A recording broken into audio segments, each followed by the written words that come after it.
Okay. So the first person is Felicia Chan from Malaysia. Felicia, how are you? Thank you, Ajahn. Good evening.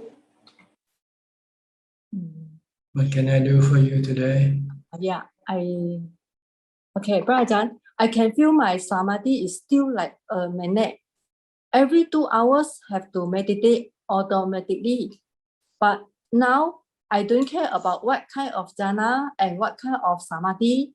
I just focus on develop continuous mindfulness and calmness. And I find that mindfulness and calmness have many different levels. Both of them are related. When mindfulness becomes strong, calmness also becomes strong. If mindfulness and calmness are not continuous, very easy to be pulled out by 4 Namakanta. Sutapan can see 4 Namakanta because of continuous mindfulness and calmness. Is it correct? Can you repeat again, please? Okay. From the starting, No, just the last sentence. I mean, Sotapan can see the 4 Lamakantas because of continuous mindfulness and calmness. Is it correct? Yes, and wisdom also. Oh, wisdom. Okay, right. Thank you. Now I understand that only Anagami realm in Brahma world has Dhamma. Other realm in Brahma world cannot listen to Dhamma because they are in Samadhi stage. 6 senses very weak. When the Samadhi finish, you come down to human life again. This situation, just like we meditate few hours, when Samadhi finish, we automatically come out because of 5 aggregate and 6 senses. Because of your defilement, your cravings, your sensual pleasure cravings. So it causes you to come back to the sensual organs so that it can then connect with the sensual objects. Okay, thank you. The reincarnation is caused by 5 aggregate, especially Sankara aggregate. Am I correct? No, it's caused by your cravings for sensual pleasures, craving for beings and craving for not beings. Sankara is just the instrument, the tools used by your cravings. If you have no cravings, then your sankara will not direct the mind to rebirth. Okay. Brother, can living in Brahma world travel to Deva realm? Like I stay in Malaysia, I can travel to Thailand, I can travel to US, I can travel to everywhere. It depends on if you have this special psychic power.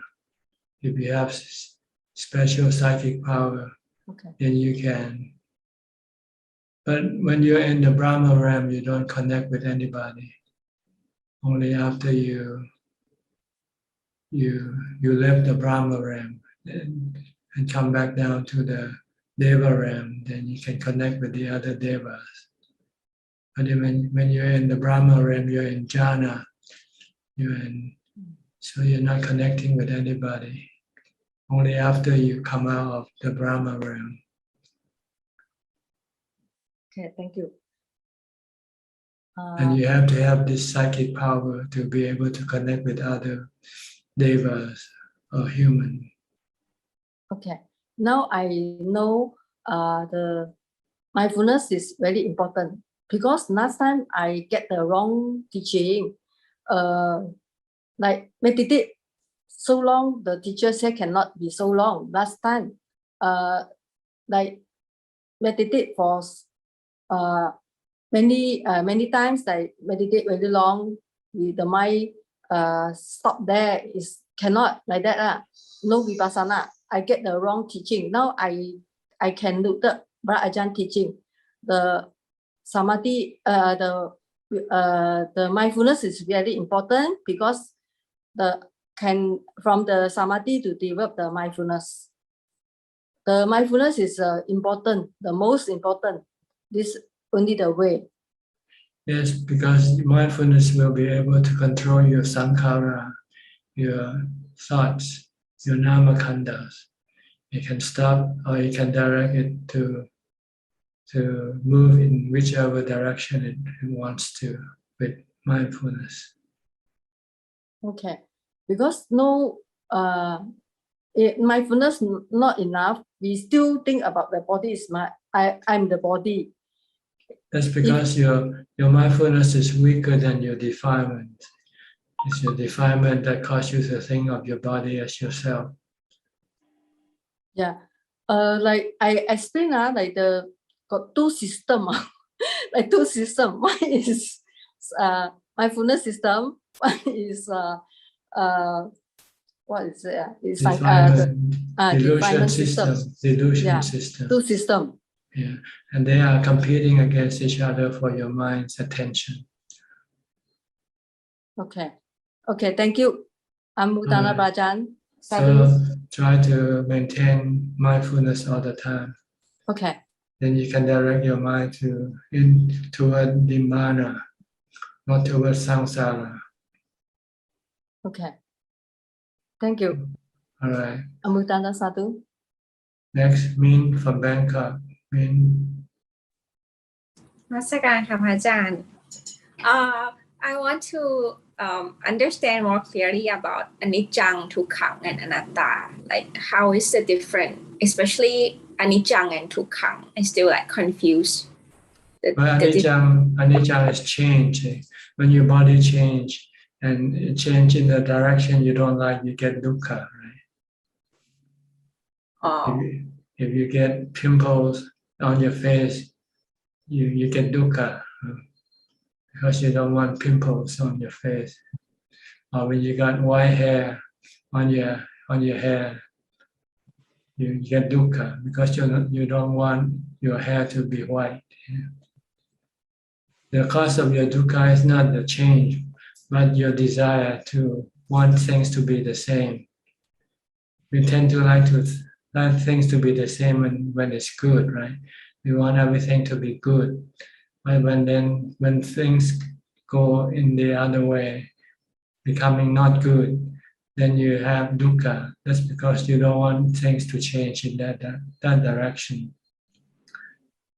So it's not change that causes your dukkha, it's your desire for something, and when that something change, then you get dukkha. And anatta means you cannot control these changes. It's a natural process, like the weather. You cannot control the weather. To tell the weather, today I want 19 degrees. Tomorrow I want it to rain. The next day I want it to have sunshine. You cannot control things. Everything is anatta. Your body is anatta.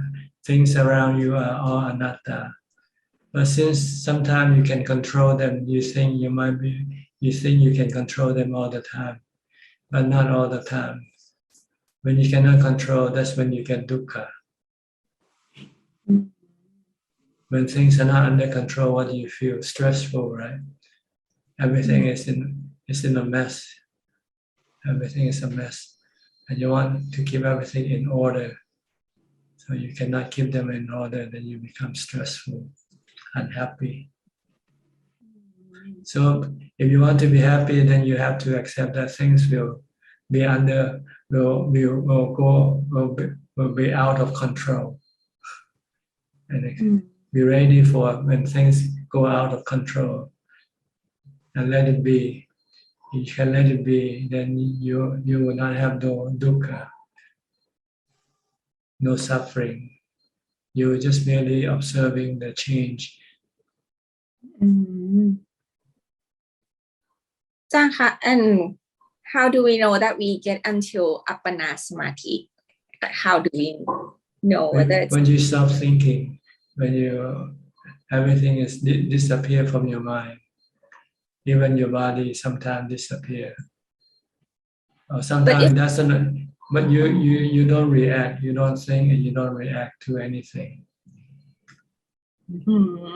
Your body might be painful, but you will not react to the pain, like when you're not in samadhi.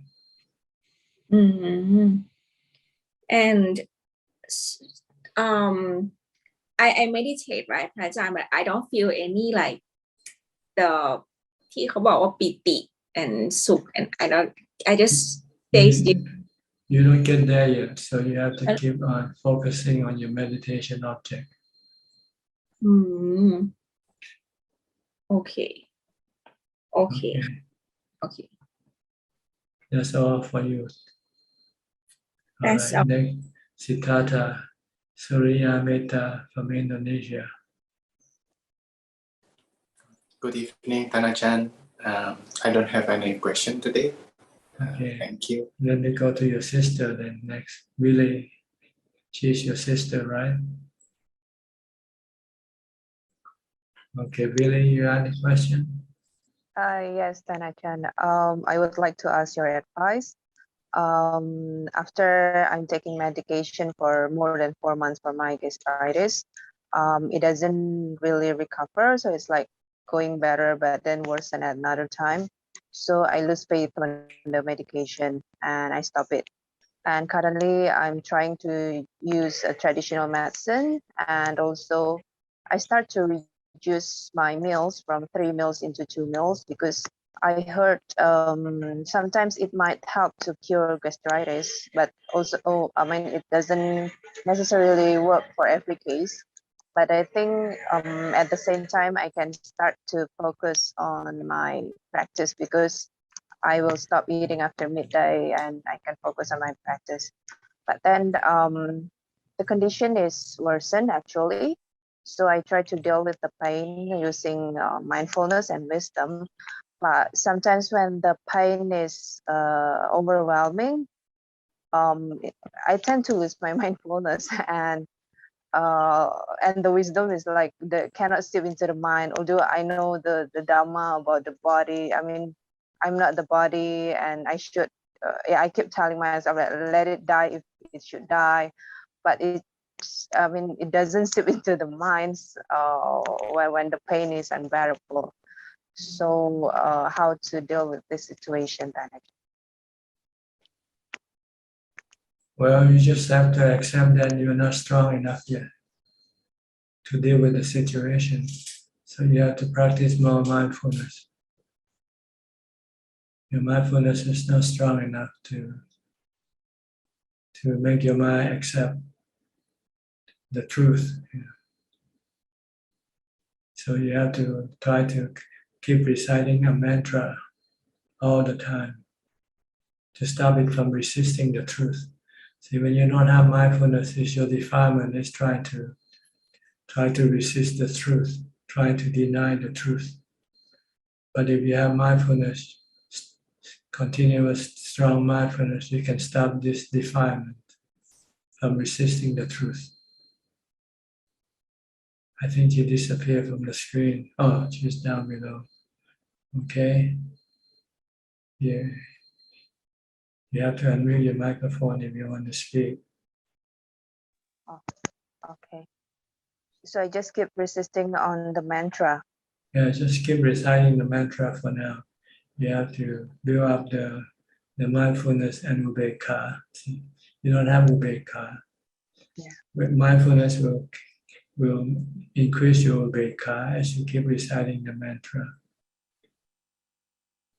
And then eventually you can then just accept whatever happens. Accept the pain, accept anything that happens. Right now you know the truth, but you cannot apply the mind to accept the truth. That's because it lacks equanimity, it lacks ubeka. And the way to get ubeka is to keep reciting the mantra. So you cannot be lazy with the mantra. If you're lazy, then you're not getting anywhere. Just like Felicia, she found out that mindfulness is the most important thing in dealing with the mental problem. Okay. Okay, Tan Ajahn. Thank you very much for your guidance. All right. Next is Nanapat from Bangkok. นมัสการค่ะท่านอาจารย์ Today I have one question ค่ะท่านอาจารย์ I have observed that when I wake up late I often have wet dreams how to avoid this situation ค่ะท่านอาจารย์ But when you sleep, you cannot control your mind. When you sleep, you don't have mindfulness. And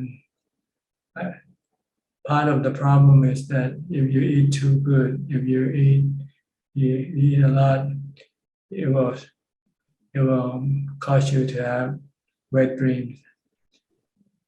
And also your lack of contemplation on asubha. So you have to maybe reduce your food intake and eat just enough to get by. Don't eat until you feel your desire. Because when your body is well fed, it has this ability to give you wet dreams. Okay. If you fast, you'll find that you hardly have any wet dreams. Because your body does not have the strength to create this wet dreams for you. So for meditator, we tend to be very careful with eating. The Buddha said you have to know moderation in eating. Eat only just to keep the body going, but don't beautify the body. Don't eat for the sake of making the body. Just to be only fit for hungry, don't for the food, right? Yeah, just eat just to get rid of your hunger. Don't eat for enjoyment because you eat a lot, and then the extra food will cause you to have wet dreams, and also your lack of your asubha contemplation also. Okay, I accept that. So I have to contemplate about the asubha for more or mindfulness about this, right? So when I have the dream, will be get rid of it automatic. Yeah, because the cause that caused you to have wet dream has been eliminated. If you keep contemplating on asubha and don't eat too much. If your stomach is hungry, you don't have the will to think of sex. It's only when you're full then you'll start thinking about sex. If you're hungry, you only think about food first. So try not to let it be full.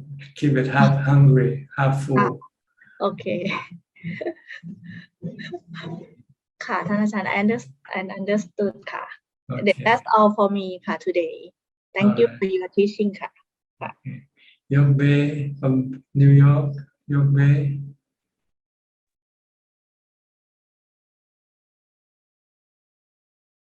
Go ahead. Good evening. Yeah, good evening, Brother Ajahn. Today I have two questions. One's for my friend. My friend asked me about that when her father passed away long time, and then also she went to ask like a momo and ask about her father.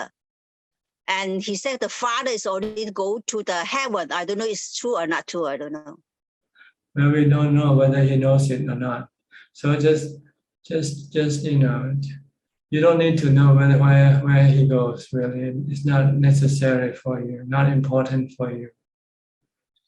What's important for you is whether you yourself are in heaven or not. If you're happy, then you are in heaven. If you're not happy, then you are in hell. So I think you should be more concerned about yourself, not other people, especially those who already passed away. because it's very hard to trace where they are now, unless you have psychic power. Yeah, because the Asian people, they like to fire with the money paperwork, the thing for them. I know, but that's ritual. It doesn't produce any fact, any truth. Okay. And my next question is myself. The last week I asked you about my age. I'm 60. I'm working and do my meditation. And this point, can I stay longer? Like, for example, when I try to get retired 62, and otherwise I take my time to do my meditation. On this time, can I get the 4 jhana samadhi? If you have strong mindfulness, you can. So it's a matter of keeping your mind mindful all the time, from the time you get up to the time you go meditate. You have to be fully mindful all the time. Not letting your mind go think about other things. Keep it in the present. Okay, thank you, Prajan. Thank you. Okay. Silky from Malaysia. Silky, you're next. Good evening, Ajahn. I have no question today. Just listening in. All right. Karen from San Jose. Must be early for you, huh? 5:20 in the morning. Yes, yeah. How you manage to get up this early? I actually started getting up early because of your advice, and when it changed, the 1 hour difference takes me about a week to adjust to, but it's quieter. I live in an apartment building with a bunch of old people, and it's a senior apartment building, and nobody's awake early, and so it's a perfect time for me to be able to meditate. And I take my dog out, and we don't run into anybody, and it just works out better anyway for me. So, yeah, but I don't have any questions. Anyway. Okay. Thank you. Your second donation has arrived already. I think you have heard of. Okay. Thank you. I'm sorry I can't just do one big one for the year and I have to bug you every month, but I just have to do it that way It's all right now. Whenever you can. Okay, thank you. It's the thought that counts, not the amount. Okay. A little piece of thought Yeah. every month. Yeah. Okay, thank you. All right. Thank you. Belinda from Singapore.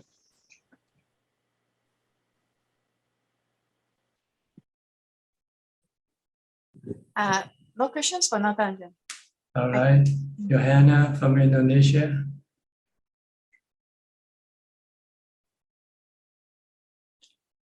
You have to unmute your microphone. Okay. Good evening, Ajahn. Today no question. Thank you, Ajahn. Okay. Lillian from Bangkok.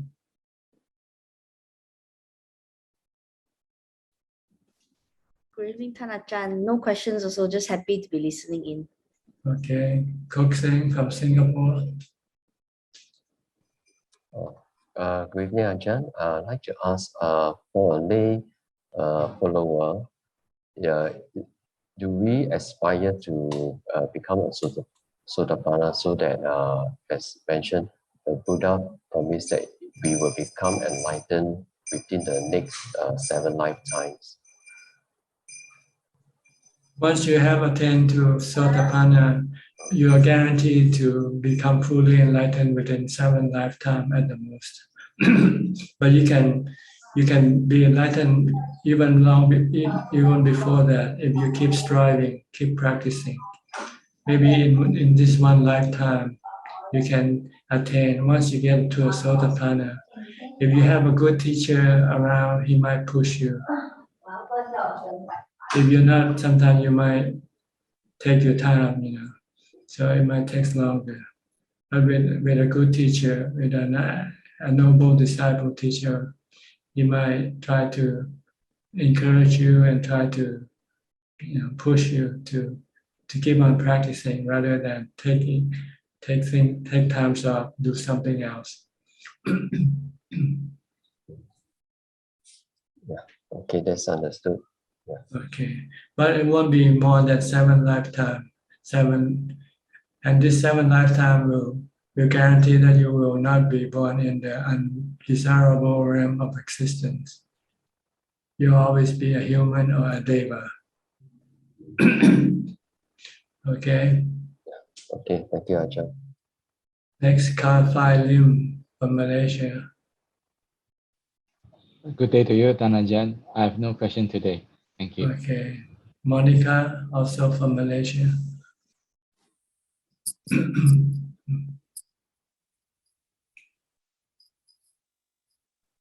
Go ahead, we can hear you now. Good evening, Ajahn. Okay. Any question? Yeah, today I have a question. Over the weekend, I was keeping my 8 precepts. So as usual, I do my meditation at night also. In the middle of the night, suddenly I woke up and my mind was trembling, like as if it was like dying, you know, there was a fear of dying. I can't feel my body, but so I was sort of like started to panic because this is not the first time I have this. I experienced once when I went for a retreat. Then somehow it subsided. Then it happened again, on and off over the years. But this round, I just woke up in the middle of the night and it happened. So then it just keep on, you know. I can't feel my body. It's like the whole mind is being consumed by this trembling and like as if like I'm going to die, is it? Then I was say what to do, what should I do? Then after that, I tried to recall back. I say, what is the cause of this? Maybe it could be I'm craving for the body, for my own body and for other people's body. Then after that, then then I think back, yeah, nobody dies, no one dies, no one dies. Then suddenly the mind come down. So I do not know, because last time I asked the teacher, then they say, oh, you have to meditate more. So I think I would like to seek Tan Ajahn's advice. How should I go about this? Well, if you see that everything is anicca, then this can stop your mind from reacting, you know, and accept the truth. Yeah. So either you see the 3 characteristics of existence. If you can see that whatever you see, whatever is happening is just a phenomena, and that beyond your control. And all you can do is just accept and let it be. Then your mind will calm down. But if you try to run away or have aversion for it, then it can cause you suffering. So the goal is to understand that everything that appears in your mind cannot hurt you. What can hurt you is your reaction to what appears in your mind. So you want to train your mind to not react. Try to keep it in ubekkha by either using mindfulness or wisdom. If you don't know how to use wisdom, you just use mindfulness like a mantra. Then your mind will come down. But in this case, you said you use wisdom, right? You say everything is anicca, everybody gonna die or not die. I say no one dies. Because in my mind, I say the knower is there, the knower never dies. The knower never dies, that's right. So I say no one dies, no one dies. Because I was thinking, maybe there is a fear of death or whatever. I don't know why it is inside there, but I would say, oh, no one dies. Then it comes down. Okay. So I wonder whether Tan Ajahn has other advice for this, in case it comes up again. Well, you just have to prove it for yourself, whether it works for you again or not. If not, then you have to use some other method. You might have to investigate and ask yourself, what am I being afraid of? Who am I? You probably come back to the same answer, that you are the mind, and the mind cannot be destroyed. Cannot. So once you realize that, then your mind might calm down and not react to what it appears. So this is something you have to keep testing your mind to see whether you got it right or not, or just happened to be an accident.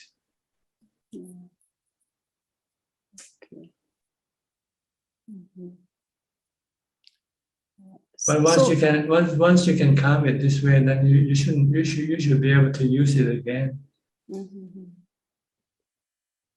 Okay. If you truly believe that the mind doesn't die, then then you can get rid of your fear, right? True. Yeah.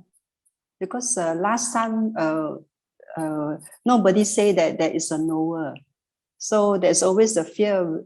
What happened to the body? Will it disintegrate? But knowing that, I think gives a lot of confidence. But the body, is gonna return to the four elements. Yes, true. Eventually, but the mind will always remain as being the knower. It is one unit in itself. It cannot be separated or destroyed. But the body is a combination of the four elements. So when the time comes for it to dissolve, then the four elements will then split, go their different ways. Okay. So this main reason is that there is the aversion, isn't it? Well, the aversion comes from our misunderstanding of the body as being you, being myself, being me. In fact, the body is not you. The body is just the four elements. You just happen to be the mind who happen to possess this body or connected to this body through your consciousness.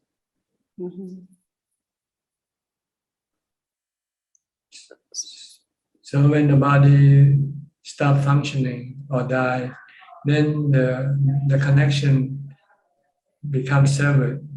The mind and the body then are not tied together anymore. So can I say the main issue here is the aversion, right? The aversion due to the ignorance. Okay. If you know the truth that the body is not you, and that you cannot stop the body from disintegrating, then you won't have any aversion. You will just have acceptance of the truth. You just remain non-reacting to the situation, just merely observing or knowing.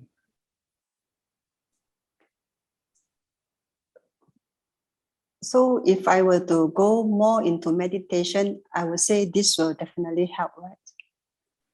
Well, your meditation will help strengthen your non-reaction. You stop you from reacting. The stronger your upekkha is, and the stronger will you be able to not react to anything that happens.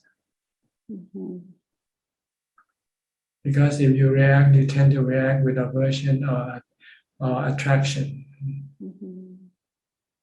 And then it can cause dukkha in your mind when you have aversion or attraction to something. So it's the mind's reaction that is causing dukkha to the mind, not what happens, not that caused any suffering or dukkha to the mind. It's the mind reaction with aversion or with attraction. Okay. All right. Yes. Okay. So you want to train your mind to just to be merely observing, merely knowing. Whatever happens, just watch, just like watching a movie. You're not in the movie, so whatever happens in the movie won't harm you. Even a big explosion in the movie will not harm the audience, the person who's watching the movie. The mind is like an audience in a movie theater, just watching what's going on. But without mindfulness, the mind tends to become involved and think that it is part of the movie. True. I used to be very attached to the movies. I cry with them, I laugh with them. I get sad with them. So now I know it's all attachment. Now, if you have mindfulness, as soon as your mind starts to react to what you see, then you tell it to stop. It's just only a movie you're watching. True. So without now without mindfulness, your defilement will just push you to become involved with what you see, what you observe, and react. Yeah, true. Okay. Yeah. I got it. We are trying to retrain our mind to become just an observer, not an actor. Okay. Just to be an observer or a knower, not an actor.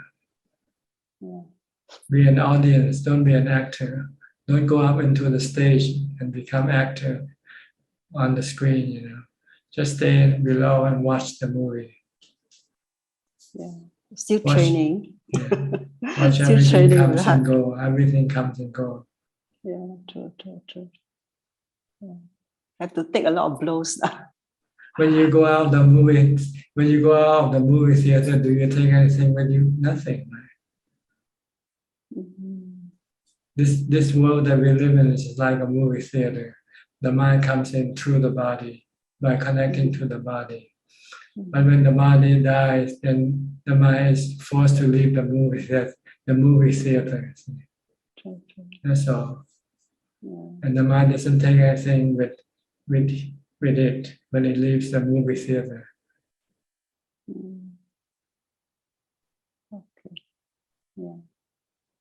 But while you're in the movie theater, if you're not wise, you will become involved with what's going on in the movie, and you can become happy, you can become sad, you can go crazy with the movies.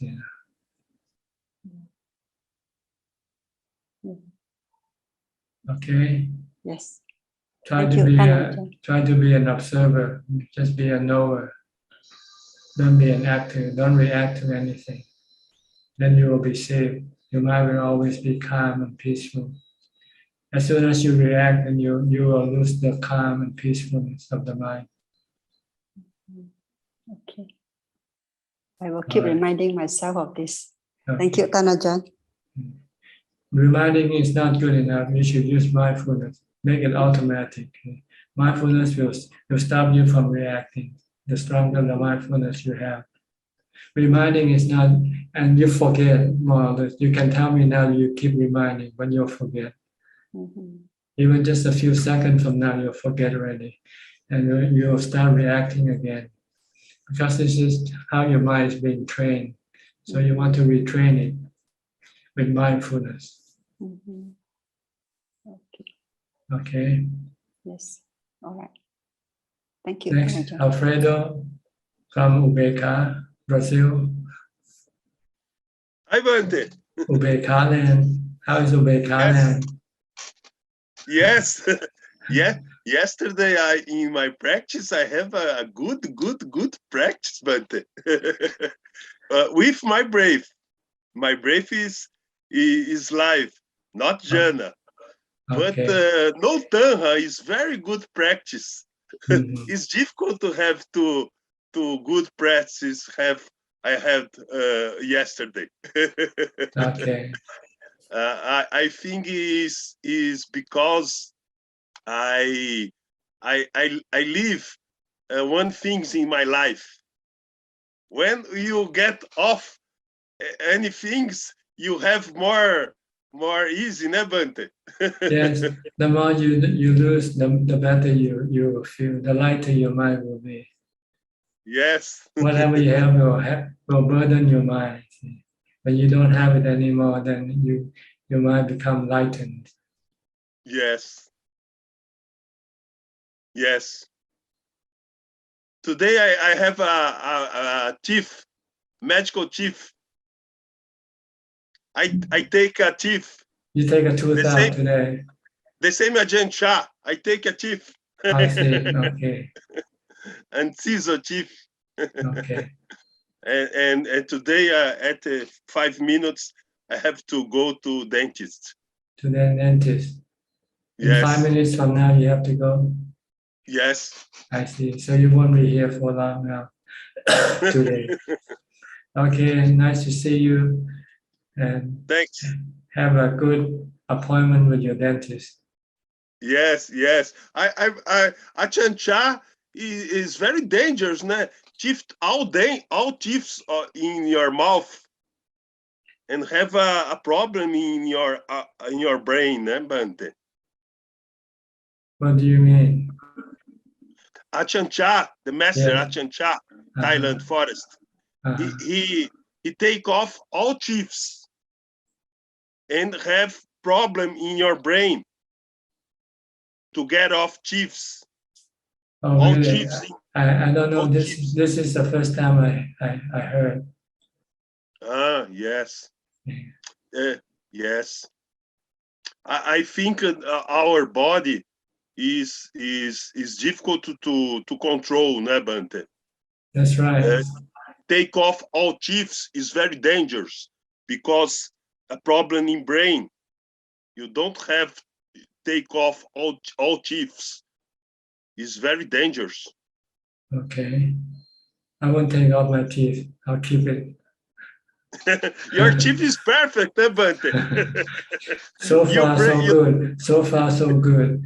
But it's gonna be gone one day, sooner or later. Yes, yes, yes. Okay. Yes. All right. Okay. See Thanks. you. Good days. Okay. Next, Alvin Lee from Malaysia. Good evening, Ajahn. I don't have any question today. Okay. Go to your friend Philip and Adeline.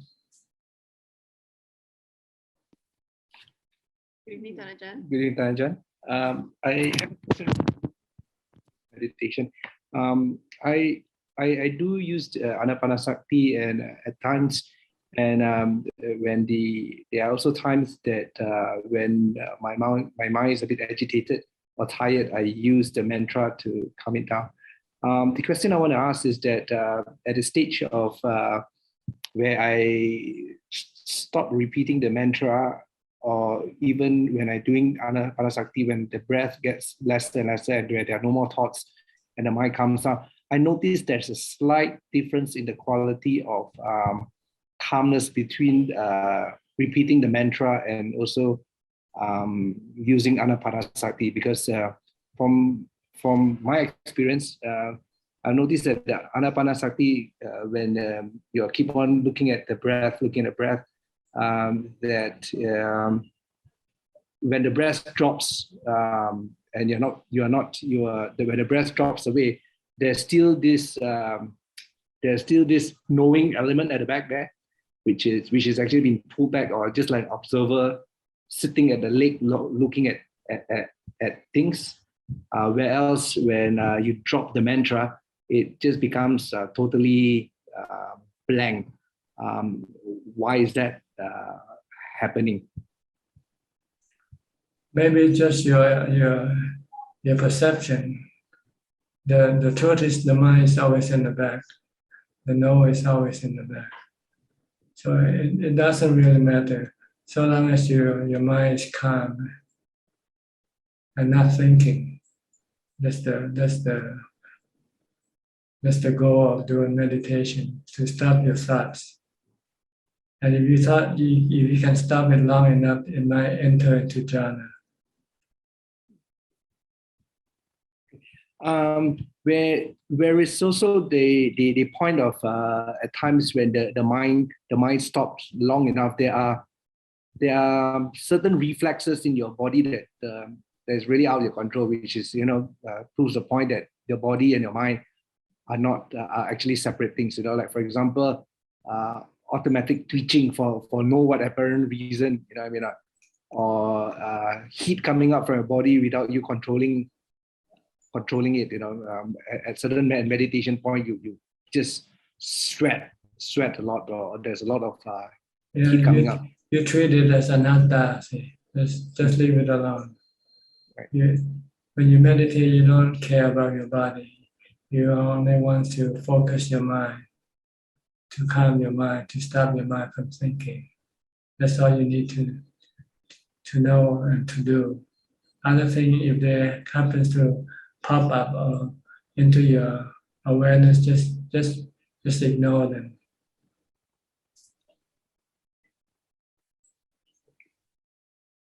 Just keep focusing on your meditation object, either your breath or your mantra.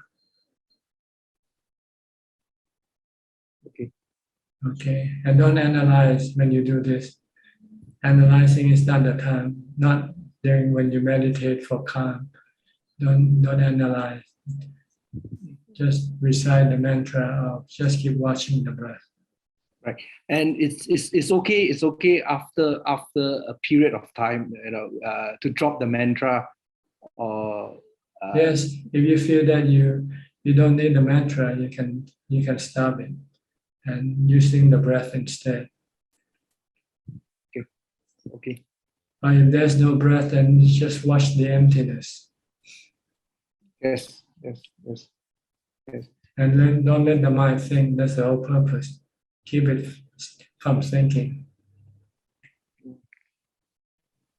Then you might eventually drop into calm, drop into samadhi, in which it will stop without having to force it, not to think.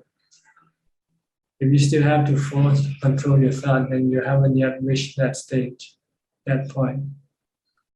That we call samadhi.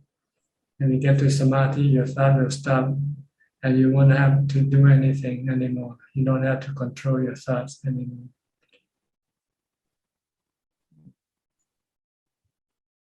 Okay. Okay. Right. Nothing from Adeline? No. Okay. Thank you, Ajahn. Next, Suchart from Silver Spring, Maryland. Good morning to you. Same to you. Thank you, Ajahn. Thank you for your teaching. I actually got the answer to my question that I was going to ask you from your answer to other folks, but my situation is that the life situation has kind of made me realize that as if my bad karma has ripened. The fruits of my bad karma has ripened, and those poisonous fruits actually I'll have to eat. But I kind of a funny thing that has happened, that I do not feel like running away or dealing with worldly things with worldly ways. I'm actually doing it as much as I can, and I can at the same time I can see that the problems are not necessarily going away in a timely manner or what have you. So it's like as if like my surroundings is like burning, and I'm actually figuratively in a house that is burning, and all the people are kind of suffering, and I'm here and I'm suffering too.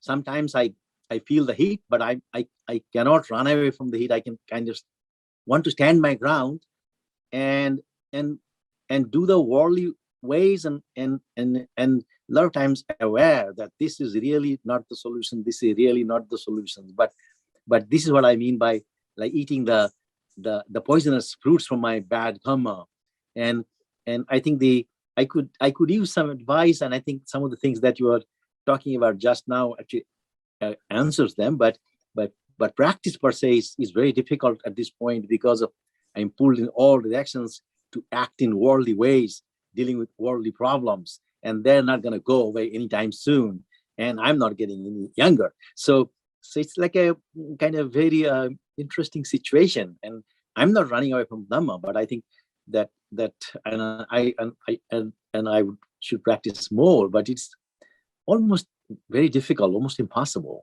So I think I'd like to hear your comments. Well, it's up to you, see what you want to do. You can practice, or you can do whatever you used to do. It's a choice you have to make. We all have the same 24 hours a day, right? So you can use this 24 hours a day practicing meditation, or you can use it for some other thing. So in this regard, you have to decide for yourself how you want to spend your time that you have now on mind development, or trying to develop or try to solve all the problems that you have, which doesn't really matter anyway, because when you die, all these problems, whether they're solved or not solved, will be no problem to you anymore anyway. So why don't you pretend that you are dead now? So then you don't have to solve this problem. And you can take your time and solve your mental problem, which is more important. Speaking about mental problem, that is actually the issue that's one of the family members is going through, as I mentioned some time ago, and so that is being dealt with. But it is a process that is not going to go anytime soon. So I cannot run away from that. There's the question of the responsibility or something. But I think about like Lord Buddha's historical Buddha has a newborn child, and I studied this thing that he walked away from it all, really, right? So at that time he was not even enlightened. He just went to become a monk, right? So, but why can't I do that and be okay with that? No. Yeah, that's because you don't have the strength to do it, really. You don't have the mindfulness and wisdom to lead your mind away from everything that you are attached to right now. You cannot sever this attachment because you don't see them as being dukkha, being problematic. They are problematic. So it's not running away from problem. It's running away from problem, but this is the way of the wise person. When you see a problem, you should stay away from problem. Don't get into problem or troubles, right? But since you have this notion of they are belonging to you, then you'll find that you have to somehow solve this problem. But we can see that they don't belong to you. Sooner or later, you're gonna have to be separated from them in a way. So why not be separated from them now, when you can still have the time to go do something useful for yourself? But again, if you go, you probably find it difficult to practice anyway, because you haven't yet developed enough practice to be able to do the practice. So you just have to try to practice where you are now and solve your problem at the same time. Divide up the time, half for your practice and half for solving other people's problems.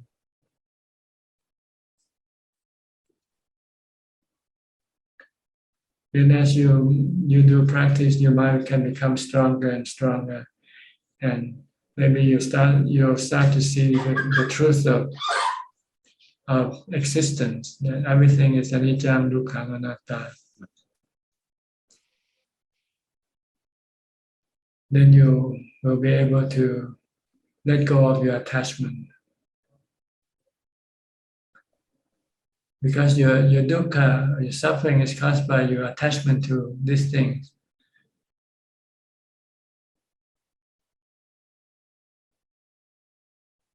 Okay? Okay. All right. Thank you. All right. Next, Sui and check. Okay, bye-bye, Alfredo. Goodbye. Sui and check from Vancouver.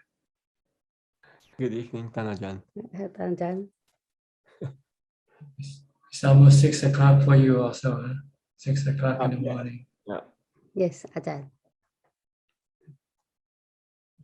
Okay. Yeah, Tan Ajahn, like my question is, when I do Anapanasati, like I switch between my breath and reciting Buddha.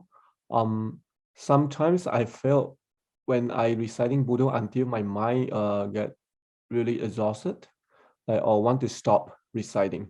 Like, should I go to the breath or should I keep doing it? Like it's like push. You can try it either way. If you feel tired, then you can stop and watch your breath instead. If you can keep watching your breath, then it's okay. They can be replaced by one or the other. Okay, so the mind will get tired when reciting Buddha sometimes. Yeah, it can get tired also. Oh, It means okay. it means it wants to rest now. See, it wants to be calm because yeah. You use the mantra to tire the mind so that it stops thinking. Then once it starts thinking so much, then you can observe your breath. Okay. If your mind is still strong, you can keep thinking and you find it difficult to focus on your breath. So you use the mantra to tire the mind out, make it doesn't want to think anymore. Then you can watch your breath. Oh, that's when the mind get rest when watching the breath. And then actually I'm using a sankhara, the effort, to reciting Buddha. That's right. You use the same sankhara for Buddha and for thinking about other things. So when your sankhara becomes tired, then you also don't want to think anymore. Then you can watch your breath. Okay. Yeah. Clear. All right. Yeah. How about clear. you, Jack? Ajahn, I had a dream that I have a massive blood loss, and I thought I'm going to have a sudden death. I think I remember your teaching right away, Ajahn, that the body doesn't belong to me, and it's helpful to calm the mind down. But it was a dream, Ajahn. So it's not real. Well, the dream can also indicate the level of your mind reaction to things. So if you don't react negatively, you can let go, then it means you will probably be able to do it in real life when it happens. But I caught myself something, Ajahn. When I woke up, there's a gladness in the mind that's not real. So I'm still attached, I think. Yeah. Then you can counterattack. It's a counterattack, but it's gonna be real sooner or later. Yeah, I did have that. I did teach myself that, Ajahn, because I remember your teaching, and I did teach myself. Oh, Ajahn said it's going to be real, so you better don't believe that it's not real. It's going to be. Yeah, you just get a reprieve, but not an amnesty. Sooner or later, the punishment will fall on you again. You have to be ready to accept it. Yes. Right, Ajahn. Ajahn, I have a question. To my understanding, like the Brahma world, they are in jhana. The mind is in jhana state. That's right. How come the anagami in Brahma world can do vipassana and become arahant? Because the anagami enter into the Brahma world not by mindfulness, but by wisdom, by the eradication of the sexual sexual desire. So the mind becomes calm like in jhana. Because the cause of the mind not being in jhana is because of your sexual desire. Once there is no sexual desire, the mind will automatically become jhana. But become jhana with wisdom, in which the mind can still continue on thinking and investigating and contemplating. That's different from when you use mindfulness to force the mind to stop thinking, to enter into jhana.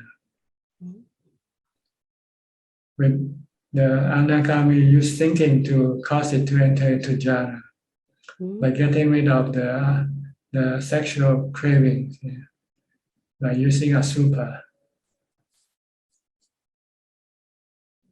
When sexual desire is completely eradicated from the mind, then the mind will have no cause for it to be agitated or restless.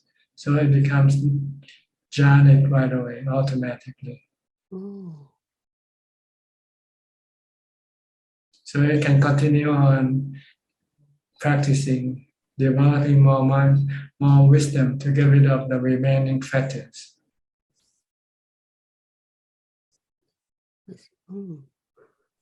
So it doesn't need to be born as a human to continue on practice. You can continue on practicing in the Brahma world, as opposed to those who enter the Brahma world by merely concentration with mindfulness. They were not able to contemplate or do any wisdom development because they don't know how in the first place. That's why the Buddha said his two teachers who were capable of entering into jhana, and once they die, they will stay in the Brahma world, like in staying in jhana, not thinking, not contemplating. And when the mindfulness weakens, then they will take rebirth again in the human world. But by that time, maybe the Buddha's teaching might already disappear from this world, so they would not be able to benefit from the teaching of the Buddha. Unlike the 5 ascetics, they were still alive. And they also have their mind also have jhana. See, they already, all 5 of them have practiced jhana. So he went to them first to teach them the Dhamma, to teach them the 4 Noble Truths. And once they heard the 4 Noble Truths, they know where the problem is in their mind. And the problem is in their cravings, sensual cravings, cravings for being and cravings for not being. So they just got rid of that real quick, and they became enlightened right away after listening to the Dhamma talk. But with the 2 teachers who die and exist in the Brahma world, the Buddha cannot communicate with them. It's like they turn off their phone, no signal, cannot connect with them.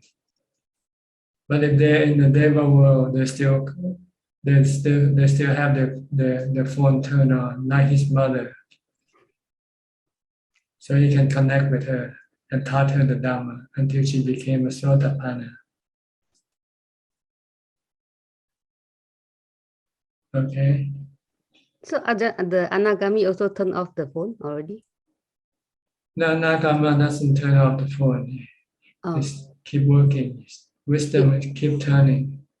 Automatic wisdom. We call Mahasati, Mahapanya. Oh. That's the only realm that can in Brahma can continue on practicing Dhamma. There are 5 of them, I think, if you read in the script. There are 5 levels of this. Yeah. For an Anagami to exist, there are 5 in the Brahma world. There are 5 different levels. Maybe due to the different ability of getting rid of the 5 fetters, I'm not sure. You might first enter the lower level, and then when you start to eliminate one fetter, then you move up to the next level. And when you get rid of all the 5 fetters, then you're out of the samsara. Oh, that makes sense. So, Tan Ajahn, for Anagami, like if they want to connect with us, I mean from the Brahma world, so they can connect with us. Not really, because they're not concerned about other people. They're concerning about what they have to do. So then, okay. And they want to do is to protect the mind, to keep the mind from being from being under stress. And they keep looking for the cause of the stress in their mind, which are the 5 fetters. 5 upper fetters. Yeah. And the Anagami had already got rid of the 5 lower fetters. But he still have the 5 upper fetters still lingering in his mind, which can cause stress at any time when they appear. So he's trying to get rid of all these 5 fetters. So he has no time to think about other people now.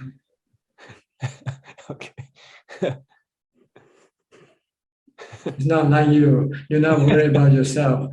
You worry more about other people. That's the problem. Okay. Yeah. Clear. Well, your question indicates the level of your mind. Your mind is not inside. Your mind keeps coming outside. Yeah. So their mind is really inside. Inside and trying to look for the 5 fetters and get rid of them. Oh, okay. All right. Thank you, Tan Ajahn. Thank you. Okay. Next, Kenneth, Professor. You finished your teaching today. Yes, I'm finished now, Tan Ajahn. Thank you. Okay. Any question? I have no questions at the moment, Tan Ajahn. Thank you. And then we go to Vignesh. Vignesh from India or Sri Lanka? Hello, from Malaysia. From Malaysia. Yeah. Okay. Today I have no question. Just would like to listen. Okay. Then let me go to Kate Genso, also from Malaysia. Penang. Ajahn, no question listening today, Ajahn. Okay. Bruce Lee from Indonesia. Evening, Ajahn. No question for now. Thank you, Ajahn. Okay. Gary from Singapore. Good evening, Tan Ajahn. No questions from me tonight. Just listening in. Thank you. Okay. Se Yuan from Singapore. Hi, Ajahn. No question for me as well. Okay. Forrest Tom from Boston, Massachusetts. Hi, Ajahn. I don't have any questions right now either. Okay. Then we'll go to Facebook then if there's any question from Facebook. Yes, we have 2 questions and a comment this evening. The first question is from Tae Ling Loon. Hello, Bante. Is it normal for my spine to straighten itself naturally when I enter a deep state of calmness in my mind? Well, when you enter in the state of calmness, you disregard your body. So whether your body will be in any position that's irrelevant to the mind at that time. The second question from Tae is it difficult for ordinary people to obtain the first jhana? If so, why? No, everybody can attain to jhanas if they have mindfulness. If they don't have enough mindfulness, then they cannot get into jhana. The second question is Tony Yip from Tony Yip. Good evening. I have a question regarding rebirth. The Buddha mentioned that there is no self, and he said only 5 aggregates will be reborn and in rebirth. He also mentioned that they are not the same aggregates also. So is the 5 aggregates in rebirth just a phenomena? Thank you, Ajahn. Well, the 5 aggregates, you have to divide them into 2 parts, the physical part and the mental part. The physical part is the rupa aggregate, the body. This is not the same body. When this body dies, then the mind will then repossess a new body. This is why we have rebirth. And the nama khandas, or the other 4 khandas, they are the same one, but they may have different what you call they might be thinking differently, think about different things. So they're not thinking about the same thing all the time. You don't think about chocolate every day, right? You think about chocolate today, you think about pizza tomorrow. So this is what makes them different. They keep changing their mind. We just had another question that came in from Panyawati Sayale. Namaskar,ท่านอาจารย์. On the 19th of January, I will fly to Thailand, and I'm giving up everything in Germany again, but not sure where to stay in Thailand. I have no place yet. Slowly thoughts enter my mind like, maybe it's better to be in Germany because of the virus. You are an old woman, 60 years old, Meshi. Nobody will take you because you have no group and so on. The thoughts sound very reasonable, and I'm not sure if they're wise or Mara. Can you please give me some encouragement, please? Well, before you go in someplace, you have to be sure that you can go there and stay there. See? So you have to make contact first to the place where you want to go. Unless you want just to try your luck out and just keep trying from place to place. That can also be done. Just go to one place and see if they will accept you or not.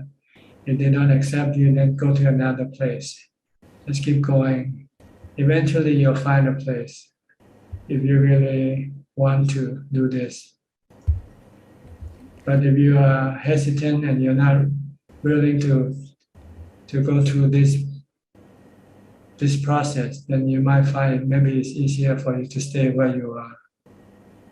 So it depends on what you want and what you will get from what you want. If you think coming to Thailand and practice will give you better result, then maybe you want to come to Thailand. But if you think that staying in Germany give you the same result as you will get in Thailand, then you don't have to come to Thailand. You just stay in Germany and do your practice there. So it's not a matter of defilements or what. You have to use common sense here. Yes, if you use emotion, it can be defilement. But if you use common sense, then it might be wisdom, might be Dhamma. Dhamma is always common sense, not emotional, but rational. So you have to think rationally in order to make up your mind which direction you want to go. We have a comment from Claudia toท่านอาจารย์ค่ะ. She's glad to be able to watch your teachings on Facebook today. She doesn't have a question, but she has a remark. I have only 3 more pages left to translate the book ofท่านอาจารย์, and it's the first draft. The Pali, English, German translation of the Pali terms is a challenge, but it's a good practice in patience. And she wishes all of us to be blessed by Triple Gem. So that's her message, Ka. Thank you. All right. Now we have answer or have all the questions asked for the first round. So if anybody wants to ask on the second round, you're welcome to go ahead. Karen. Karen? Okay. There we go. Hi. Can you hear me? Yes. Okay, I lost myself on my screen, but okay. I'm wondering, when I'm meditating, sometimes I will have anger or memory about an argument or something negative.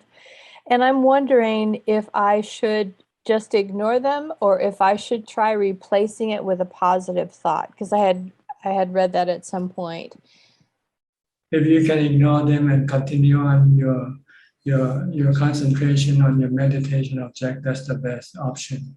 Okay, that's what I thought. So I just wanted to clarify. Thank you. Okay, but sometimes if you cannot focus on your meditation object, then you might want to use metta, forgiveness, to the person that you were angry with, in order to calm your mind, calm your anger, and then come back to your meditation object again. So it depends which route you can take. If you can just ignore and continue on with your meditation object, then just do that.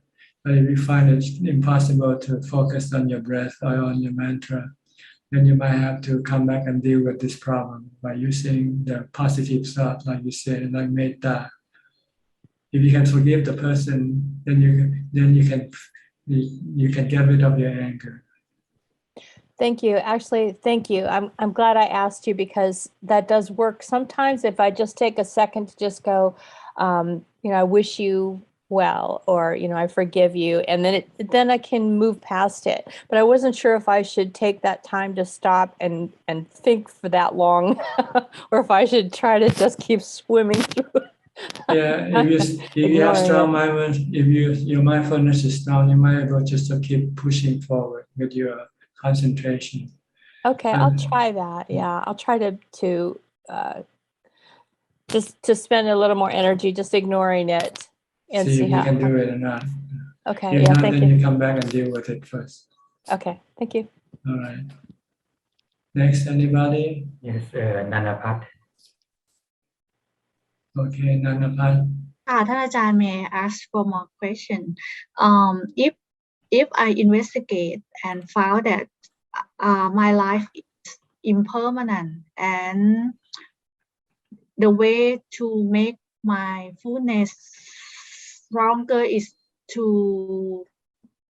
stop working, and I consult my family and they accept it, and I can manage my money status. Is it enough to decide to stop working, ท่านอาจารย์? You have to decide for yourself. I cannot decide for you. This is a personal decision. So, because really, if you really can meditate, you don't need much money. I found that I don't need much money, and the way to practice the best for me is to stop working right now. And if you don't mind where you stay, what you eat, then there won't be need for any money. Because if you can stay in a temple, you can always say, I can eat whatever the leftover, for instance. If you can do that, then you won't need to have any money to buy food. You can eat the leftover food from the monks, for instance. Okay. So it's a matter of how well you can cope with the poverty type of existence. If you can live in poverty, then you don't find the need to have much money. But you might keep it for some emergency use, like maybe sickness or something. But it's just for food and for a place to stay. You probably don't have to pay. You can live in a temple somewhere. Okay, ค่ะ ท่านอาจารย์ That's all. But you might have to give back by doing some work, helping some work. But not all the time, but just the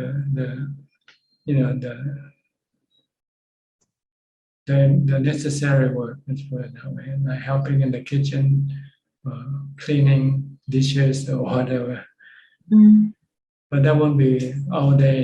Just maybe just just for maybe 1 or 2 hours, you might have to do some work like that to help out in the temple. Think of it as a payment for your food and your rent. Then you will be welcome to stay.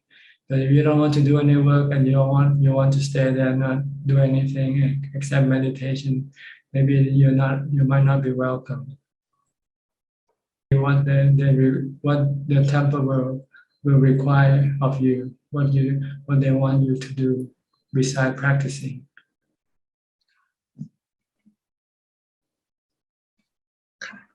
Okay.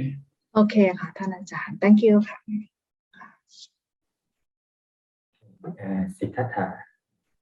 Siddhartha.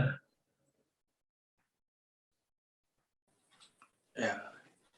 So I have a question, Ajahn.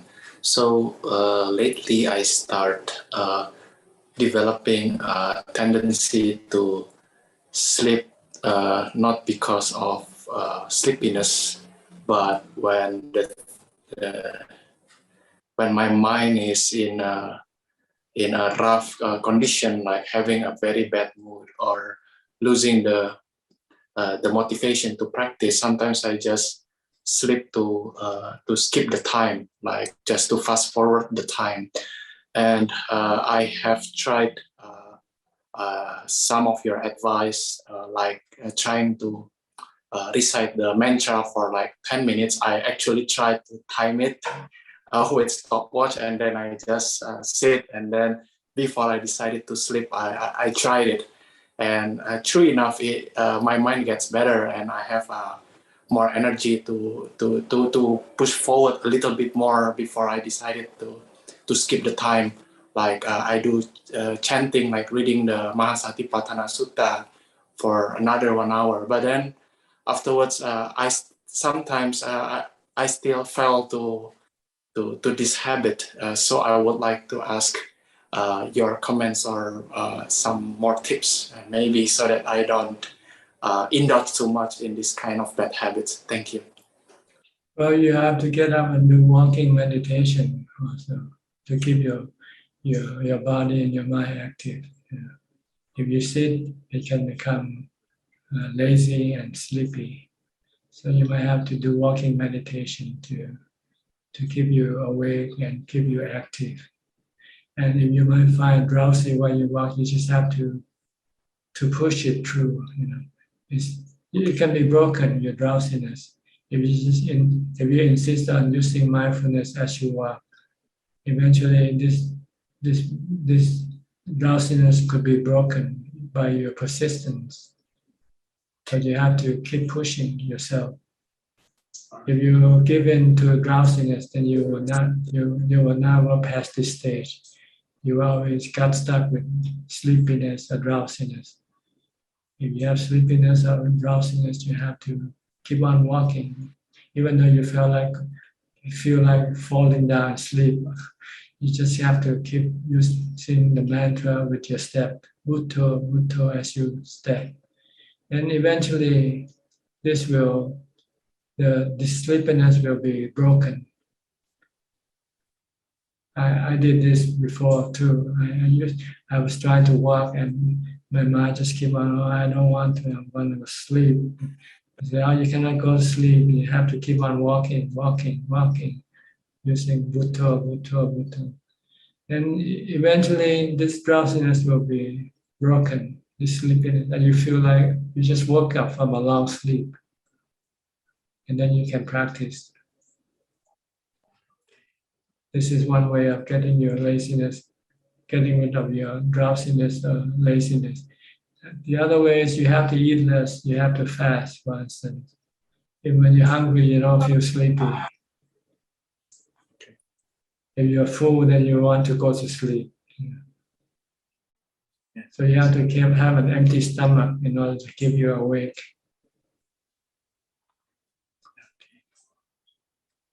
Or you have to go and stay with somebody who will keep pushing you to do the practice. Like in some temples, they will have schedule that everybody in the temple will have to attend the practice. If you cannot motivate yourself, then you might need somebody else to help you, to motivate you.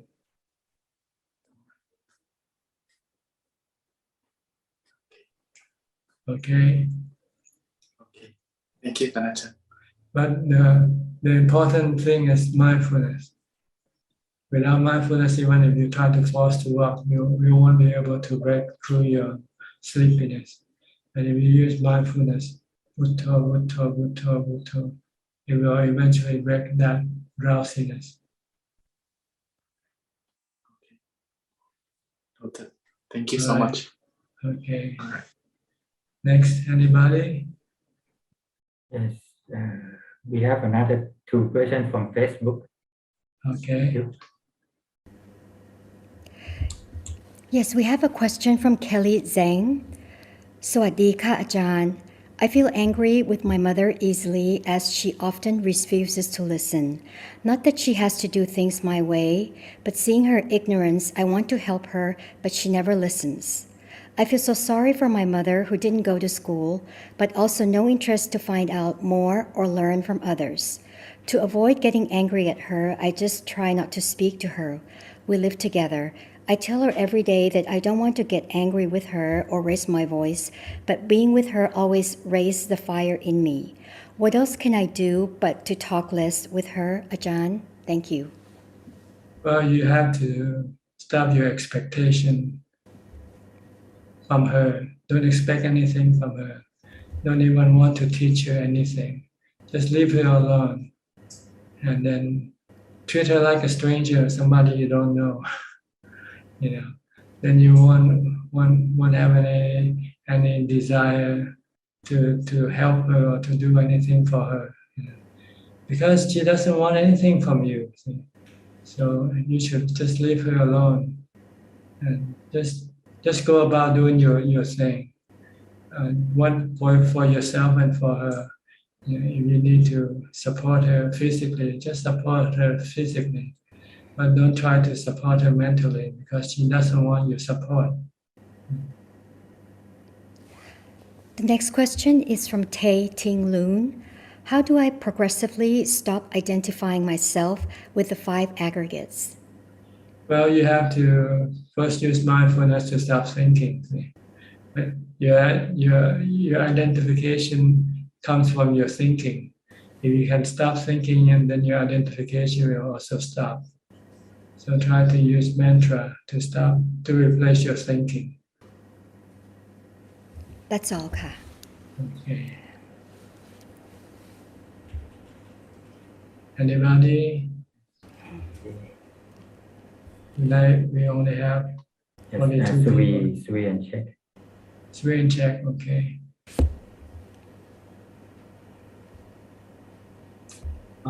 Pan Ajahn, I have a question on drowsiness. Like if we feel drowsy, like can I continue doing sitting meditation and then keep doing it until like it just like break it itself? When you're drowsy, feel sleepy, yeah, I keep meditate and in a sitting like environment. But at one point, like it's just like my body drop and then I become awake again. Okay.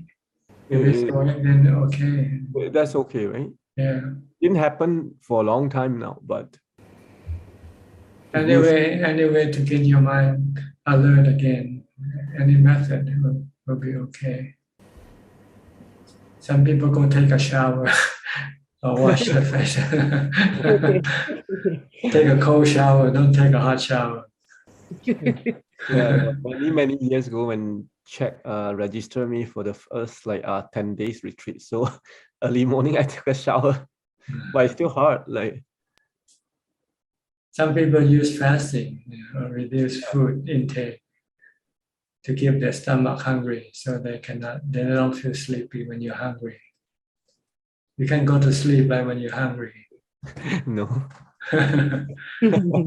So why don't you use that? Make yourself hungry. Don't eat too much. It helps. Yeah. Now we eat like 1 meal a day. It helps. Yeah. Yeah. And Tan Ajahn, like when we use our mind to think, normally we think with our body. Like, am I right to say that is the mind-made body? No, you don't think with your body. You think with your mind. Your body cannot think. Oh yeah. But then we imagine, like when we imagine, or like go and eat this, I'll go and eat that, I'll go to that places, right? It's kind of like background with a body. Yes, you assume that your body is you. So you think in terms of your body, not of your mind. Yeah. So what does that do? Going back, like for Dewa, like they don't have body, right? But they have they have mental body. They still like in dreams. You can dream and you can still be going to a restaurant and have food in a restaurant, right? Yeah. Okay. So you have mental images instead of physical image. You have mental images when you dream, when you go to sleep. Mm-hmm. Then your mind generates this body, this physical body in the mind. You experience, you go in places, you go and see movies, you go and do things. Yeah. But it's all in your imagination. Yes, imagine the mind generate. Yeah. Yeah. Okay. The problem is not the mind or the body. The problem is your cravings. That's caused you to dream about food, to dream about going places. It's your sensual pleasure craving. Sure. That's the only way we can use mindfulness to. So you need to stop the sensual cravings by first get the mind to jhana. Then secondly, teach yourself that if you continue on with your sensual cravings, it can cause you to run into dukkha sooner or later when you're not able to do what you wanted to do, to see what you want to see, to hear what you want to hear, to eat what you want to eat. So this kind of pleasure is temporary and eventually will lead you to suffering. So it's better not to use this type of pleasure for your happiness. You should instead use abstinence and come back and meditate instead. Stop going out to your sensual objects, sensual pleasure, and use the pleasure from peace and calm instead. Then you eventually will be able to give up your sensual pleasure cravings forever.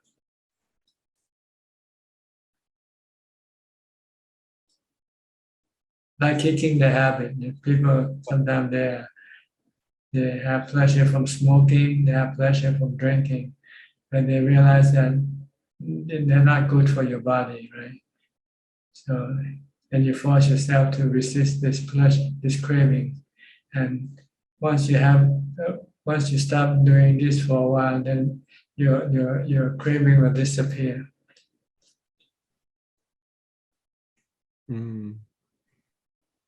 Okay. But in order to do it painlessly, you need to have jhana. Because whenever you want sensual pleasure, you go into meditation, you go into jhana instead.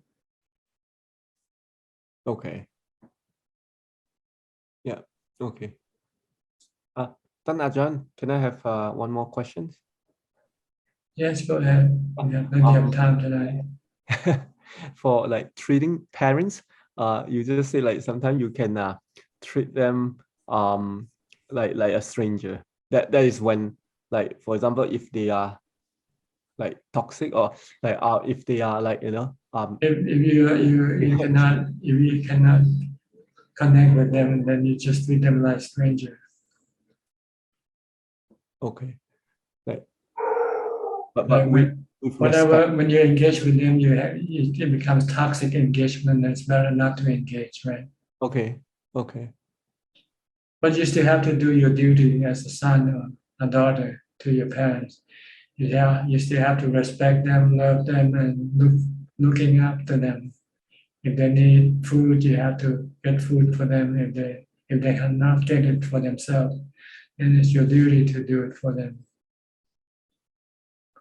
But mentally, you just try to look at them as strangers so that you don't want to get involved personally into their personal life. You know? Oh, okay. That's to protect our mind. Yeah, from getting too involved in their personal life. Leave them alone. Their personal life. If this is the way they want to live, they want to be, then leave them alone. Oh, okay.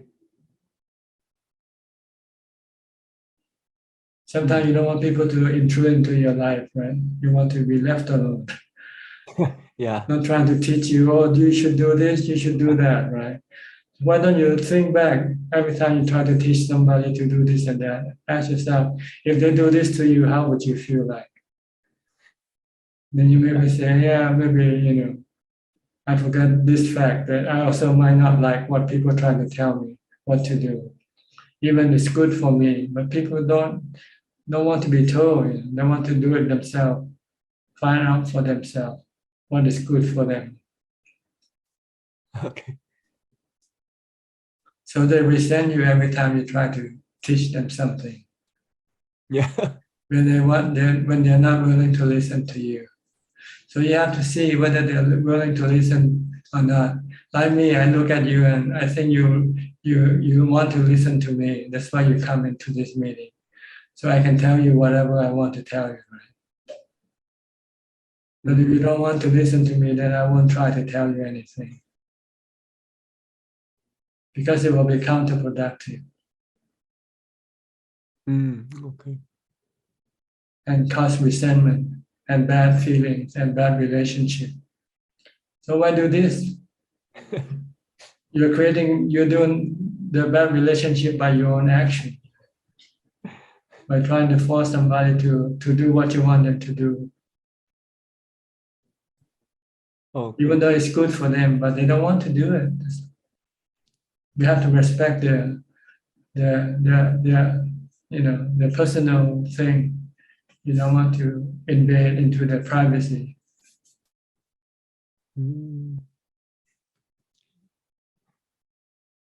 Okay. But sometimes our good intention make us forget. If somehow once you have good intention, you have the right to just tell people what to do, force them to do this and that thing. This is not right, Good intention alone has to follow by good action, not bad action. Okay. So Ajahn, like let's say if we disengage like with them and then sometimes they feel, oh, you disengage with us. But that's okay. When they want you to engage, then you engage. Everything is fluid, everything keeps changing. So you have to know when to engage and when not to engage. You don't want to go to the either extreme, either engage or not engage at all. You want to be in the middle. Take the middle way. So you can be ready to engage and be ready not to engage. Okay. But we tend to go on the extreme, like, okay, you don't want me to engage, forget about it.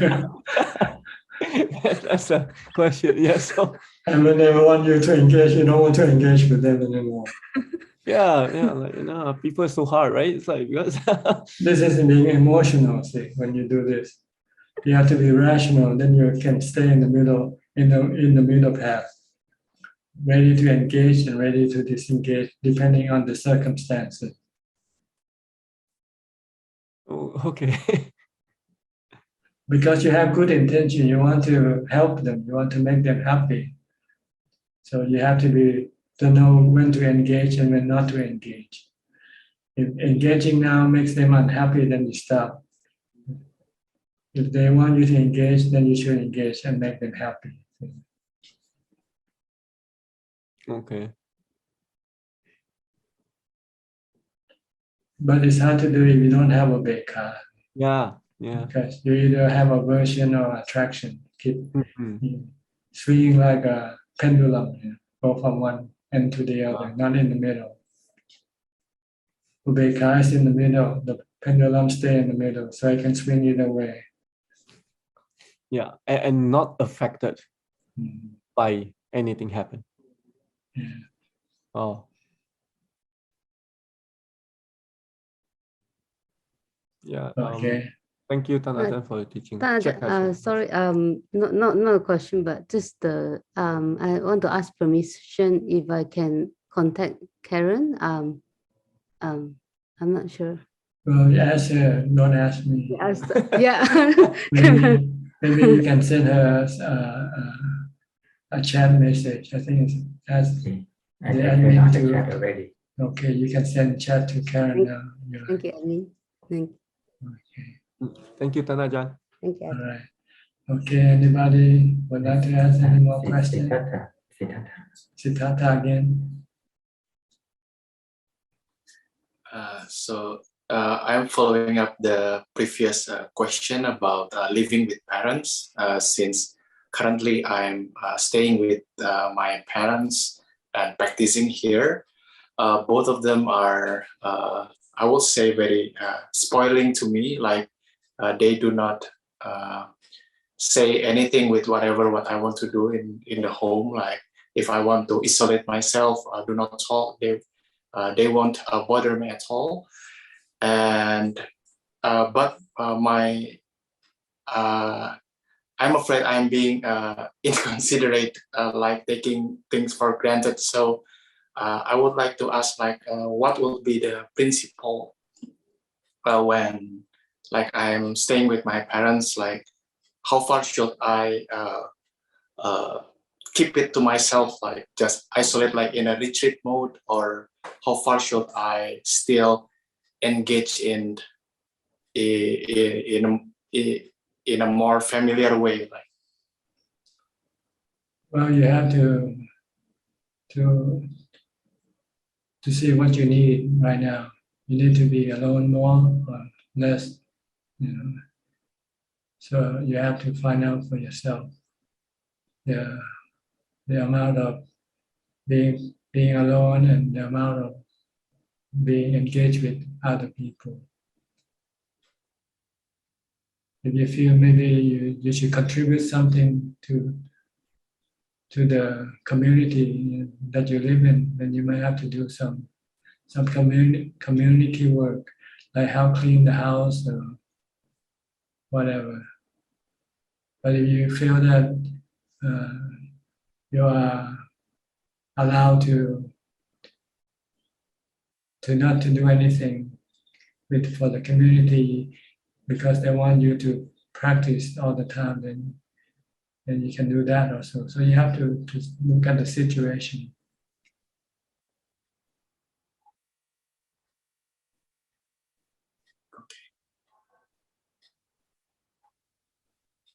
Okay. All right. I don't know how to really tell you. You have to find the balance yourself. Because both of them are does not say verbally like their expectation. So I was like, I'm afraid to go too far. Like, well, you can always talk to them. You can always ask them, how am I doing? Am I not doing right? What is there anything that I'm not doing right? The Buddha taught the monk when we live together that we should be open up to criticism or correction. So you can tell your parents, if I'm not doing anything right, you can please tell me. I'll be happy to correct my behavior, for instance. You should allow them to criticize you, to tell you if they feel that you're not doing something that they like you to do, want you to do. This is the part of living together. You want to be able to communicate and then each other know the faults of each other, so that we can then try to correct the faults. So you have to be open to criticism by telling them, if I'm not doing anything right, please tell me.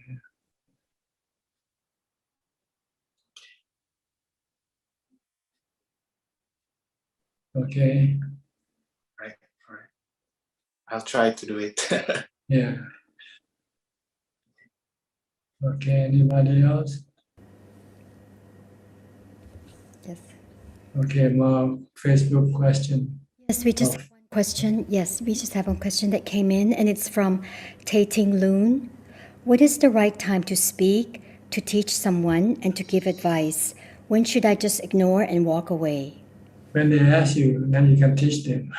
If they don't ask you, then you don't have to tell them anything.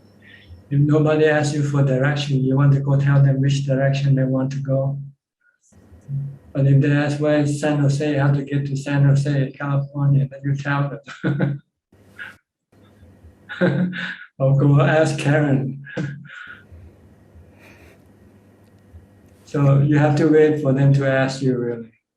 Except if you're parents and you have to guide your children, then you have to tell them, because this is your duty as a teacher to your children. You have to teach them the right way of living. For instance, if they're doing something wrong, you should tell them to stop. But once they are grown up and they are independent, they're no longer dependent on you, then they have to wait for them to ask for advice before you can give them. Okay? Okay, Forrest Tom, you have a question? Hi, Tanajan. I also have a question about, I'm living with my parents right now after staying in the monastery, and I feel a lot of confusion about my relationship with them, but I don't know why I'm confused. And I keep thinking about how to get rid of this. But I don't know. I don't know what I should be doing about it. Well, if you're confused about how you should deal with them, then you should talk to them. Yeah. It's not really confused about how to deal with them, but when I think about them, I get confused. About what? Confused about how? I don't know. Confused as to how you should deal with them, or how you should look at them, treat them, or what? I guess how I should think about them. But you should always think them to be somebody that has done a lot of things for you. You should be grateful to them all the time. Okay. Because without them, you won't be here today. Yeah. They are your creator. They are your God, You should look at your parents as your God. Okay. Respect your parents and do whatever you can for them. When they need your help, you should not abandon them. You should not forget them. Mm-hmm. You should always treat them nicely.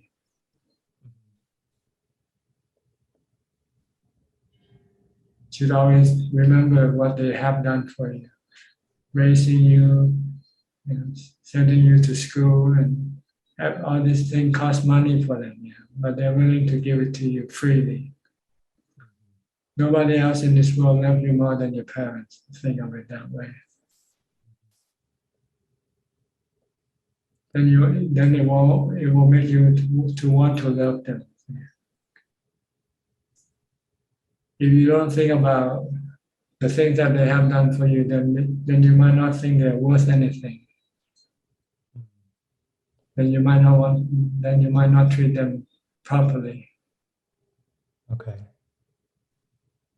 They deserve all the respect that you can give them. Respect and gratefulness. Okay. Yeah, I'll keep reminding myself about that. Yeah. Tell yourself that without them, you won't be here today. Yeah. Without the kindness, without the sacrifice, you won't be here today. Mm-hmm. Okay. Thank you, Tanajan. Okay, more Facebook question. Yes, we have one question that came in from Liu Yu Meng. How can one transcend beyond the conventional truth to the ultimate truth? By meditation. When you meditate, you enter into the ultimate truth. When you enter into jhana, you enter into a different world. From the sensual world into the non-sensual world.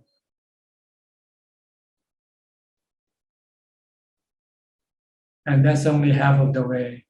Then once you can get to jhana, then you want to use wisdom to send you away from the sensual world permanently.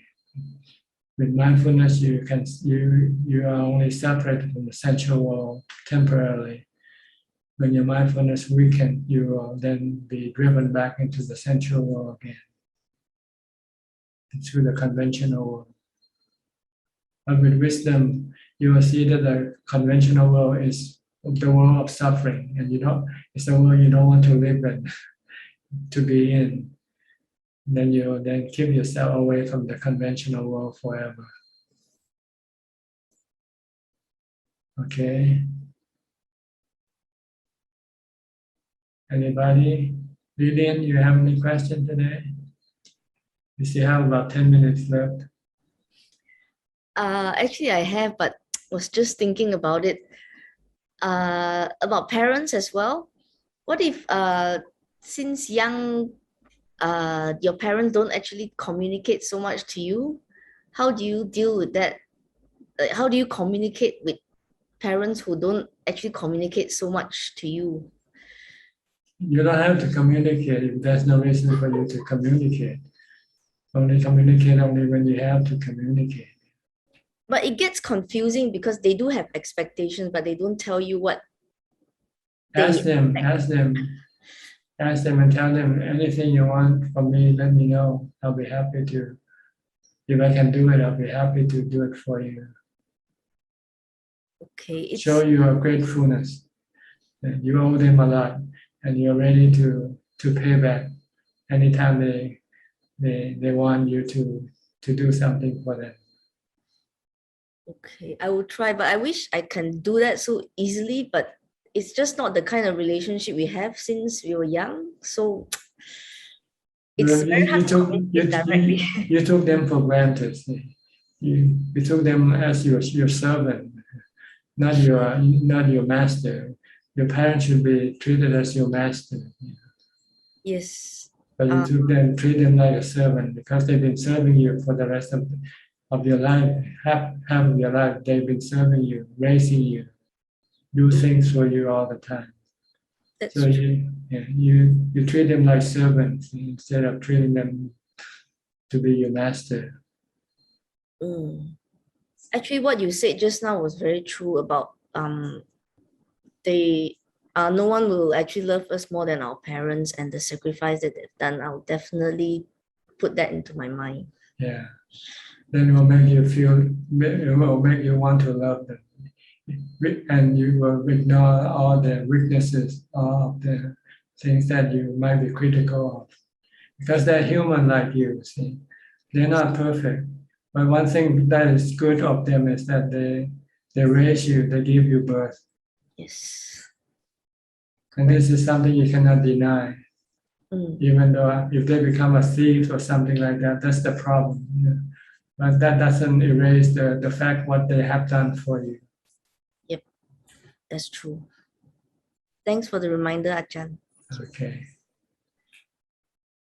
In Buddhism, we consider being grateful to your parents a very important quality.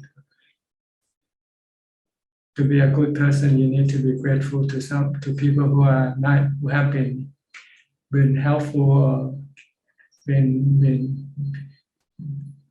helpful to you.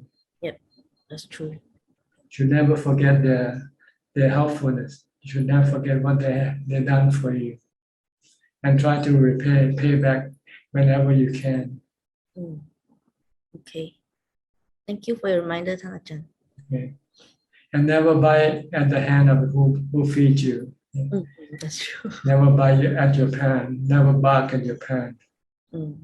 Never say a bad thing about criticize your parents. Yes. Just give it to yourself inside, but you don't have to say it out. That's true. Thank you. All right. Okay, Billy, you raise your hand. Yes, Tanajan, I would like to ask the follow-up question from Siddhartha's question since now we are staying at home. So I used to help my mother in the kitchen, but since I want to focus more on my practice, I asked her permission to be relieved from the duty, because for me personally, I feel that if I still engage in the daily work in the house, then I will engage in the conversation and things around in the house.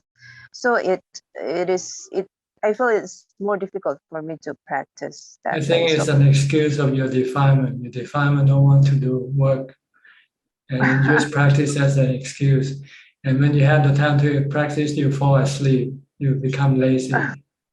So maybe sometime doing the public service work is good for you, to raise your energy, raise your alertness, and you feel good also that you are contributing to the community. yeah, because although my mom say it's up to me, but I can feel that she is happier if I still help in the kitchen. I still help her. Because she's kind, she loves you, so Yeah, she spoils you. See. I see. But Okay, you should be considerate.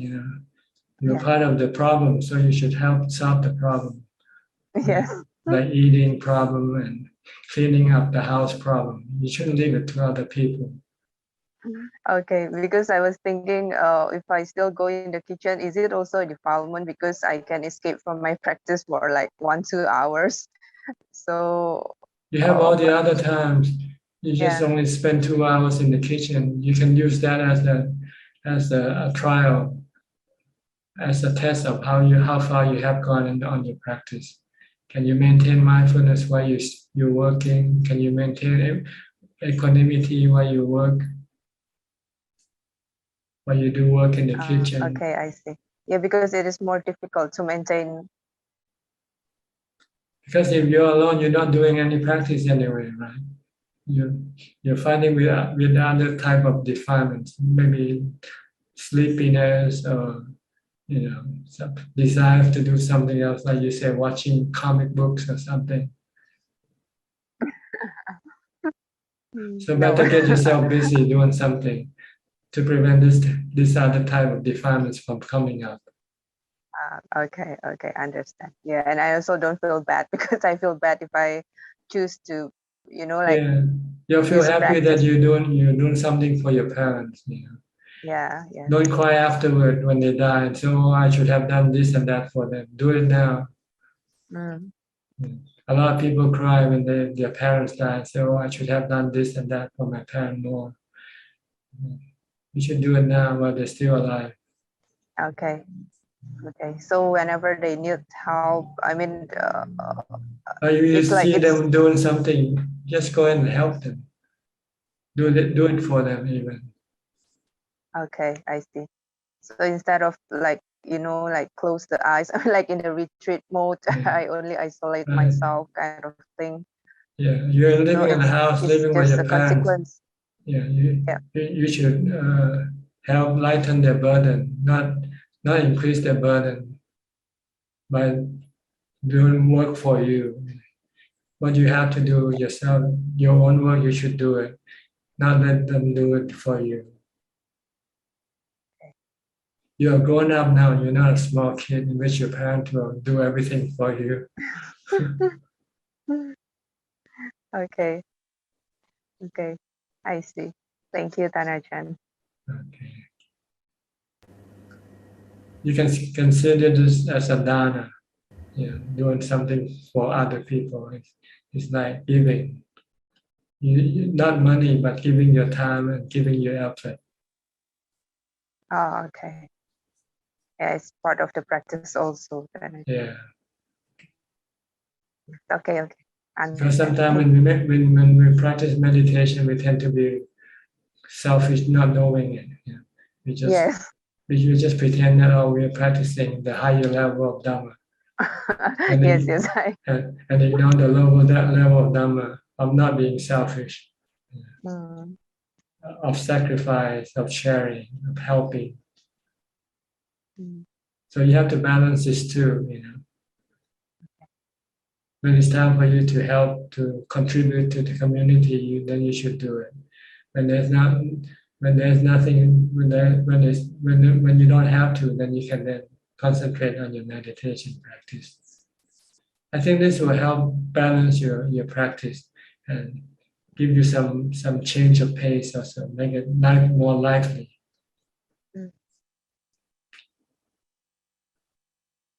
Okay. We monks have to do community work. In the temple, every monk has to contribute to community work, sweeping the community, the temple grounds, going on alms collection together, doing things together.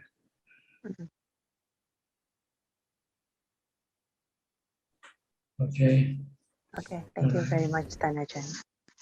All right. We have exactly completed the 2 hours. So if anybody has any more, okay, Kunjup from Facebook, some more questions?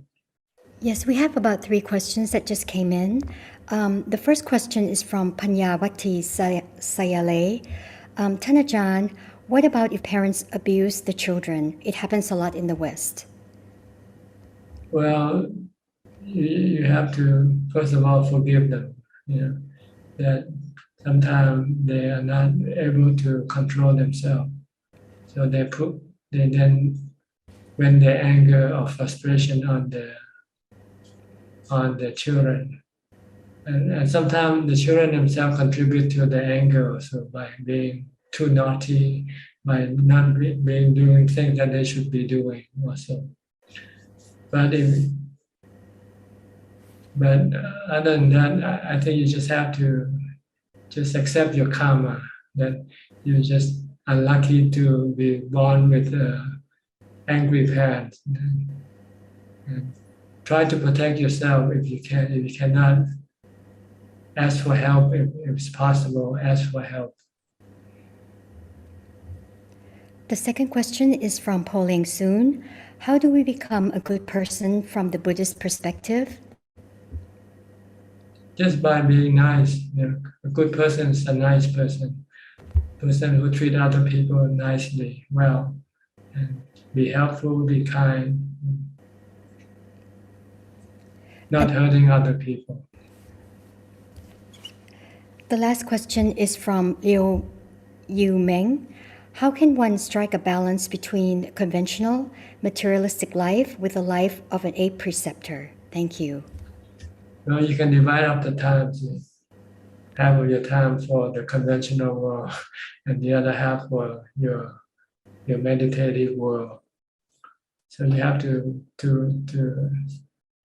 divide up the time. You know, you might have to decrease the amount of time you spend for the conventional world, like entertainment, and only spend the time for what is necessary to do for the conventional world, like maintaining your life, your body.